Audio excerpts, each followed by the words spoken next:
How to announce your pregnancy at work. It's confusing, and sometimes scary, to navigate this announcement, but there's protocol to be followed. Here's how HR experts suggest you tell your boss and keep your professional edge during pregnancy. Congratulations, you're going to be a mom.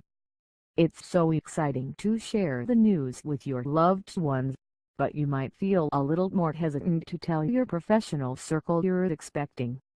For some moms-to-be, this conversation can be scary, especially if they don't have access to paid family leave. Only 13% of private industry workers in the U.S. do, according to the U.S. Department of Labor.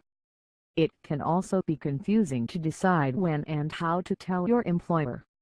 When Sarah Eisen, co-anchor of both CNBC's Worldwide Exchange and CNBC's Squawk on the Street, was pregnant with her first baby, Samuel, who was born in December 2017, she decided it was best to tell her boss in private before telling her co-anchors and the producers on both of her shows.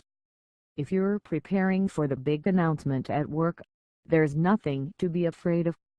There are ways to navigate the conversation to keep the process easy and stress-free for you and your employer.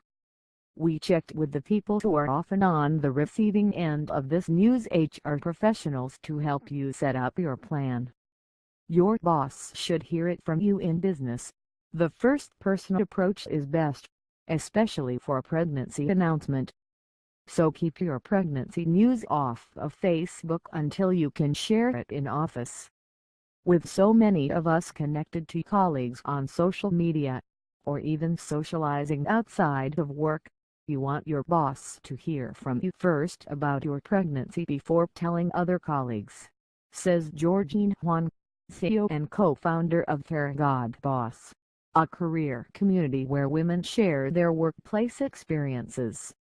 An inside scoop on culture, policies, and benefits at their employers, and plan to deliver your news face-to-face. This way you can gauge your boss' immediate reaction and get a general sense of his attitude. Choose an appropriate time to tell your boss. Most women in the Farragut Boss community inform their employer about their pregnancy around the end of the first trimester or early in the second. But this may not always be possible if you're experiencing bad morning sickness or having other medical problems early in the pregnancy, says Huang. To tell your boss the news, set up a casual meeting with her on a quiet day at work, Huang suggests. If you have a large project or performance review, you may want to tell your boss afterward, especially if you think there could be a negative reaction to your news. Embrace an announcement hierarchy. Tell your team in the following order: boss, then colleagues, then clients, suggests Lori Mihalich-Levin, JD, founder of Mindful Return, a program that helps parents navigate the transition into and out of maternity leave. When I told my boss at CNBC, I didn't have to say too much, says Eisen. We met for drinks, and when I ordered a ginger ale, he knew right away. I'm typically good for some kind of whiskey cocktail. She says her colleagues and boss were supportive. Everyone I told was very excited, and, luckily, many of them are parents, armed with advice. Eisen decided not to make a formal, general announcement. Despite being on TV each day, I'm not big on public pronouncements, she says. Always stay professional when sharing your news. Do not strike an apologetic tone and avoid the words "I'm sorry," says Mihalich-Levin. Having a baby is, after all, part of normal human life, so it's important to be matter-of-fact and professional, while also conveying that you know baby's arrival may come at a busy time for the organization, and that you are committed to preparing as much in advance as possible, she says. And don't shy away from acknowledging how your pregnancy may affect your work moving forward. For Eisen, this meant working with CNBC's wardrobe and makeup department.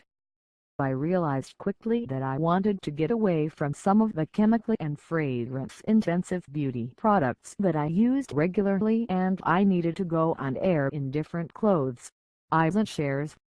I started to gain weight right away. I needed help from the great team I work with each day, and that certainly required me sharing the news with the beauty and style pros. Inquire about your maternity benefits after you've told your team. Reach out to the central HR team or a specific representative for some fact-finding. Ask questions about maternity leave policies and procedures, family medical leave processes, or about requesting accommodations if you work in a physically demanding role, says Robin Schwartz, managing partner with MFG Jobs, the job board that allows people to search for manufacturing jobs openings.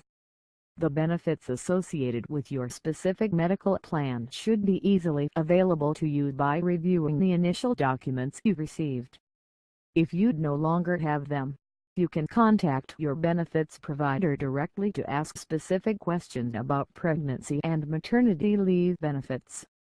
If there isn't anyone centrally you can ask, look to a female colleague you know has experienced a pregnancy in the same workplace for guidance, Schwartz recommends. If you're looking for a job, take the interview. If you're actively interviewing while pregnant, you're under no obligation to share your news with prospective employers.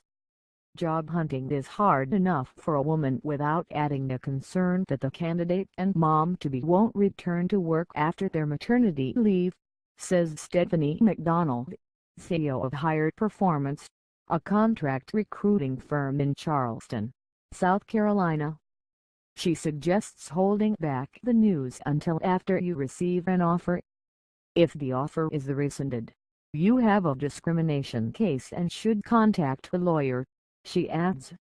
These may be hard conversations to have with your employer, but they're so important. Being confident and direct with your boss will let you get the most out of your working pregnancy and your maternity leave.